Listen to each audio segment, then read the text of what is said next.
Hey, how's it going? Just wanted to bring a little nugget. Something that's been coming up for me is around due diligence. It's around the why we do what we do, right? So each and every day, we wake up, we get a new start. It's the 1st of January 2021. We made it all the way through this incredible 2020 year. Oh my goodness, what a ride! And what's coming up for me most is codifying, locking in the lessons. What is it that's been learned? What is it that I know I want to utilize and roll forward into 2021 and beyond?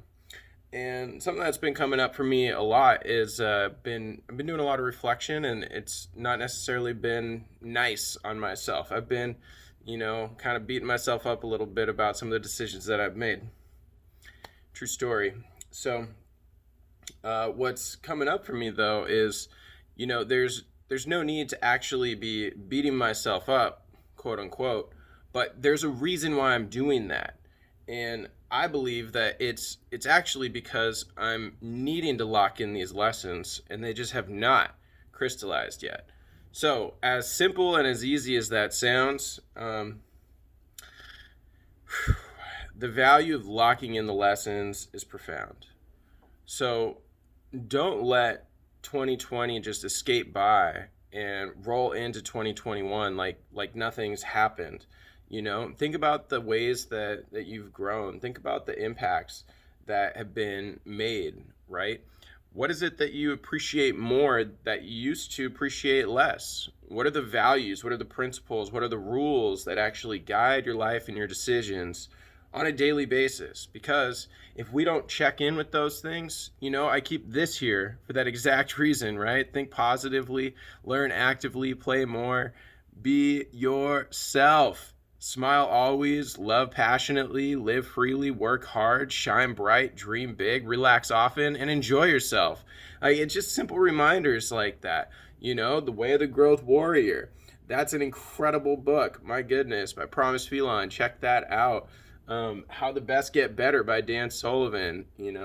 Don't forget your roots. It's why I keep these totems, these little pieces of experience or experiences that I've had, different achievements or different mindsets or beliefs. I feel like the value here is so important, but it's only as important as you or I reflect on what it is that's been learned, what it is that are the takeaways, why it is that life is happening for us on a daily basis versus against us. And you just got to buckle up and just it's a grind and it's a struggle. And I've been experiencing a lot of both of those in 2020 in particular. So momentum does not just keep going. Like, if you're in a glider plane and it's falling, well, gravity does a certain amount of work, but it has to have the resistance against the air in order to actually stay afloat and to get a distance. And so as there's different pressure in the air, then you can rise. Think about an eagle, or a hawk, because they're just floating around so elegantly and gracefully. Whew. But all that to say, just please lock in your lessons, lock in the commitments that you have, not resolutions, right? Resolutions just fall off the bandwagon like they're nothing, but lock in the lessons that you have. Make sure it's clear, like, what is it that you really want?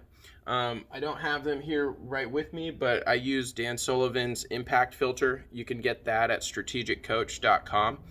He gives it away as a free tool. It's a one-pager, and you go over the purpose. You put up your project name first, and then you do your purpose, and it's what you want to accomplish, and then it's the importance of that, so it's why you want to accomplish it, and then your ideal outcome. So now you're thinking of, like, okay, what is it actually like when this project is done, whatever that is. So then you go best result if I do take action. Then you go worst result if I don't take action. Oh my goodness. That is the place to start. If you ever feel like your pen's not moving and things aren't just flowing for you, well, at least for myself, go to the contrast. Go to the thing you don't want. It'll come very, very quickly into what you do want. Just do the opposite of what you don't want in there, right? And everything else will fill in. And then the final step is that you put up 1 to 8 success criteria. And that means what things will look like specifically when they're done. So how you know something is done, how you know something is completed. So that's the process. That's it. Each impact filter takes, 5 to 15 minutes, depending on kind of what you're focused on and how clear your thoughts are around it. The value that I've been getting from, doing these exercises is tremendous. I just did 3 of them yesterday. So I did one that's personal. And so that's me, that's family life, right? And the way I want to show up in relationship, etc. And then there's me business wise, right? And then there's me, which is roots to the fruits, which is the passion side, and just how I want to activate and share these lessons and create an impact in your life. So thank you so much for tuning in. Really appreciate you. I hope that you're having a tremendous 2021, beginning 1/1/21, January 1st, 2021. It is a brand new year. It's a brand new start. So filled with gratitude, so filled with hope. We will make it through these global challenges. And in the midst of going through all of this stuff, learn, codify. What is it that you're actually bringing in? What is it that you stand for? What is it that you've learned about yourself that you otherwise would not have known? Peel back the layers of the onion, so to speak. All right, thanks so much for tuning in. Check us out, rootstothefruits.com. All right, sending my love. Talk to you soon.